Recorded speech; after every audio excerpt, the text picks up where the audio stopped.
जो टैक्सी चलाते हैं वो ड्राइवर हमारी सामाजिक और आर्थिक व्यवस्था का एक अभिन्न हिस्सा है। ड्राइवर एकता जिंदाबाद, ड्राइवर एकता जिंदाबाद, जनसेवा ड्राइवर पार्टी जिंदाबाद, जनसेवा ड्राइवर पार्टी जिंदाबाद। नमस्कार, मेरा नाम नरेश कुमार और आप देख रहे हैं CAB न्यूज़ दिल्ली। दोस्तों, जैसे कि आप देख रहे हैं, आज हम जंतर मंतर पर मौजूद हैं और हिट एंड रन के कानून को लेकर आज यहाँ पर बहुत से चालक एकत्रित हुए हैं। इन लोगों का मानना है कि जो ये हिट एंड रन का कानून है ये ड्राइवर के लिए ही बहुत ही खतरनाक है और ये जो कानून है ये हालांकि अभी होल्ड किया हुआ है, इसको लागू नहीं किया हुआ है, लेकिन ये संसद में पास हो चुका है और कभी भी किसी भी वक्त ये लागू हो सकता है। इसी डर की वजह से आज यहाँ पर इतने लोग आए हुए हैं और इन्होंने सरकार से गुहार लगाई है कि ये कानून जो है रद्द होना चाहिए या इसमें कुछ चेंजेस आना चाहिए। तो इसी के चलते आज हम बात करेंगे कि आज यहाँ पर जो जन सेवा ड्राइवर पार्टी है उनका यहाँ पर एक प्रोटेस्ट था और इन लोगों ने क्या क्या फैसले लिए हैं आज हम बात करेंगे। जी नमस्कार सर, स्वागत है आपके चैनल पर। क्या क्या प्रॉब्लम्स को लेकर आज आप यहाँ पर आए? नमस्कार, आज हम लोग यहाँ पर हिट एंड रन कानून के खिलाफ सरकार को जगाने के लिए आज जंतर मंतर पर बड़ी संख्या में एक धरना प्रदर्शन हुआ और मैं आशा करता हूँ कि सरकार जो है ज़रूर इस काले कानून को वापस लाएगी या जल्दी ही इस पर जो है कुछ बात बनेगी। यदि ऐसा नहीं होता है तो 2024 के लोकसभा चुनाव में जनसेवा ड्राइवर पार्टी पूरे देश के ड्राइवरों को राजनीतिक प्लेटफॉर्म के माध्यम से मजबूत करेगी और बहुत सारे सीटों पर अपने ड्राइवर और ड्राइवर प्रतिनिधियों को चुनाव में खड़ा करके सरकार का मुकाबला करने के लिए तैयार करेगी। क्या करना चाहते हो आप ड्राइवर के लिए, क्या क्या आपने सोच रखा है? सबसे पहले तो हमारी ये सोच है कि हम अपने ड्राइवर समाज को, अपने ड्राइवर वर्ग के लोगों को मंत्री बनाएं, विधायक बनाएं। ये सड़क से सत्ता की ओर ले जाने के लिए हम लोग तत्पर हैं और हम लोग उसी दिशा में काम कर रहे हैं। आज हमारे मित्र राम नरेश निषाद जो दिल्ली में काफ़ी समय से और पूरे देश के ड्राइवरों को जगाने का कार्य कर रहे हैं, तो आज वो जनसेवा ड्राइवर पार्टी में आए, उसके लिए उनका मैं आभारी हूँ। और अब हम लोगों को और भी बल मिलेगा ड्राइवरों को इस प्लेटफॉर्म पे लाने का।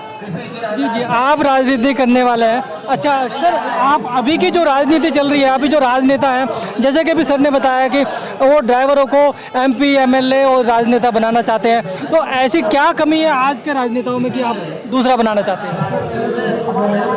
हमारे जनसेवा पार्टी जो है जो MLA MP बनाना चाहती है, जिस वजह से उसकी वजह ये है कि जैसे हमारे ड्राइवर लोग जो हैं वो MP MLA के पास जाते हैं, हमारी बात नहीं सुनते हैं। हमारा MP होगा हमारी बात सुनेगा, हमारा MLA होगा हमारी बात सुनेगा, हमारा MLA हमारे लिए हमारा कानून बनाएगा।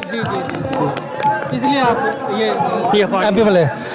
तो जैसे कि अभी आपने सुना है, सभी लोगों का कहना है कि जो ये राजनीतिक जो अभी दल बना है ये इसीलिए बना है कि दूसरी राजनीतिक जो दल है, चाहे वो कांग्रेस है, BJP है, आम आदमी पार्टी है, किसी भी क्षेत्र में कहीं पर भी ड्राइवरों की कोई सुनवाई नहीं होती है। ड्राइवर सड़क पर मारा जाता है लेकिन उनकी कोई सुनवाई नहीं होती है, इसीलिए ये लोग अपनी राजनीतिक पार्टी बनाए हैं। जी, जो मंत्री हैं, जी सर, मंत्री जो कानून बनाते हैं वो कानून फाइलों में बनाते हैं, ना कि रोड पे आके। उनको रोड का कोई तजर्बा नहीं है, किसी भी चीज़ का आपके ज़मीन पे उनका कोई तजर्बा नहीं है। एक लेबर मिनिस्टर बनता है, उसको लेबर की दर्द का पता नहीं है।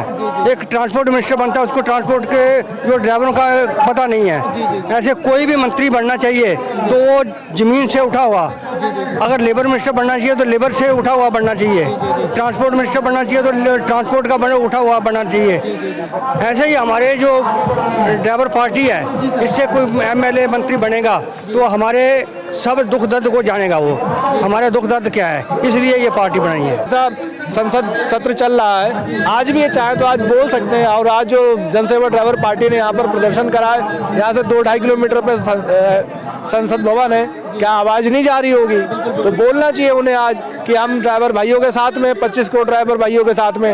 और अगर नहीं बोलते, आज आखिरी मौका है इनके पास, ये संसद सत्र जो चल रहा है बजट का आखिरी मौका है। अगर इस संसद बजट में वो नहीं बोलते तो यानी कि इनकी मंशा 2024 का चुनाव करवाने के बाद इस कानून को लागू करने की है, जो कि हम इसको नहीं लागू होने देंगे, चाहे इसके लिए हमें इनकी सरकार बदलनी पड़े या अपने प्राणों की आहुति देनी पड़े, हम इसके लिए तैयार हैं। देखिए नरेश, आपने अभी जो पूछा था तो मैं कहना चाहूँगा कि सरकार को एक ऐसा कानून भी बनाना चाहिए कि अगर ड्राइवर को कोई हाथ लगाए, उसको थप्पड़ मारे, तो उस पर भी 7 साल की सज़ा हो, उसको भी 7 लाख का जुर्माना हो। अगर उस थप्पड़ से ड्राइवर के मुंह से खून की एक भी बूंद निकलती है तो उस ड्राइवर को 50 लाख का मुआवजा मिले और उस आदमी पर मर्डर का केस चले जिसने ड्राइवर को मारा है, जिसकी वजह से उसके मुंह से ब्लड निकला है। तो इस तरह से आप ड्राइवरों के हक में भी कानून बनाएं।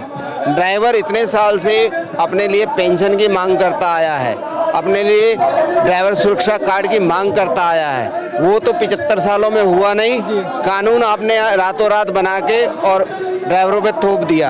अपनी कोई भी चीज़ बनानी हो सरकार को तो रातों रात बना देती है, चाहे वो दिल्ली का प्रशासन हो, चाहे केंद्र का प्रशासन हो। लेकिन जब ड्राइवरों की मांग की बात आती है तो सालों सालों तक फाइलें इस दफ्तर से उस दफ्तर, इस टेबल से उस टेबल तक घूमती रहती हैं। तो इनको ये जो दोहरा नीति है, ये दोहरा व्यवहार है, इसको बदलना चाहिए और ड्राइवरों के हक में भी हर चीज़ बनानी चाहिए, क्योंकि अकॉर्डिंग टू संविधान हम सब इस देश में रहते हैं और संविधान के अकॉर्डिंग हम सब हर चीज़ के लिए बराबर हिस्सेदार हैं, बराबर जिम्मेदार हैं और बराबर के हकदार भी हैं। नहीं तो इन चीज़ों के लिए आपको आयोग में जाके अपनी जो शिकायतें हैं वो रजिस्टर कराओ, उनका निवारण किया जाएगा।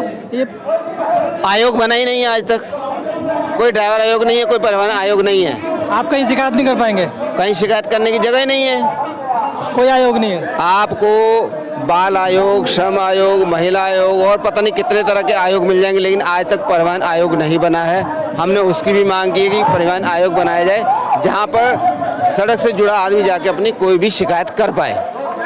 नहीं तो इसकी मांग तो आपको बहुत पहले से कर देनी होती। तो वही तो मैंने बताया ना कि साल से की हुई है सरकार 10 साल से ड्राइवर आयोग की मांग कर रहे हैं। जी माय गॉड, ये बहुत ही गंभीर समस्या है। 10 साल से जो चालक हैं ड्राइवर आयोग की मांग कर रहे हैं और अभी तक इनकी ये मांग पूरी नहीं गई। क्या कमी लगती है सर आपको? एक सरकारों की कमी है, इसी वजह से अब ये ड्राइवर पार्टी का निर्माण हुआ है। जन सेवा ड्राइवर पार्टी जनता की सेवा ड्राइवरी जो है सड़क से 75 सालों से करता है। अब अपने हक और अधिकार के लिए और जनता की सेवा के लिए हम सत्ता में भी जाएंगे और सत्ता में जाके सदन में अपने ड्राइवर समाज के लिए, जनता के लिए आवाज़ भी उठाएंगे और अपने हक और अधिकार जो सरकार नहीं दे रही है वो हम खुद उनसे छीनेंगे और अपने समाज को देंगे। जी अभी आपको बता दें कि अगर आप जानना चाहते हैं कि जन सेवा ड्राइवर पार्टी का गठन क्यों हो रहा है, इसका गठन होने का सिर्फ एक कारण है कि इन लोगों की जो बातें हैं कहीं नहीं सुनी जा रही हैं। आपके सामने बागची साहब खड़े हैं, पिछले 10 साल का सबूत है कि ये लोग 10 साल से ड्राइवर आयोग की मांग कर रहे हैं। ड्राइवर के जो भी काम होते हैं वो कम से कम आयोग में जाके शिकायत कर सके। आज के टाइम पर ड्राइवर कहीं भी जाके कोई शिकायत नहीं कर सकता है। क्यों सर, ये 10 साल से आप लोग? मेरे को बहुत समय हो गया, मैंने कितनी बार लेटर लिखे हैं, उसका कोई जवाब नहीं आता है। जी, और गवर्नमेंट को आपने यहाँ तक कि मैंने टूरिज्म मिनिस्ट्री को लेटर लिखे हैं कि टूरिज्म जो हमारे ड्राइवर हैं उनके लिए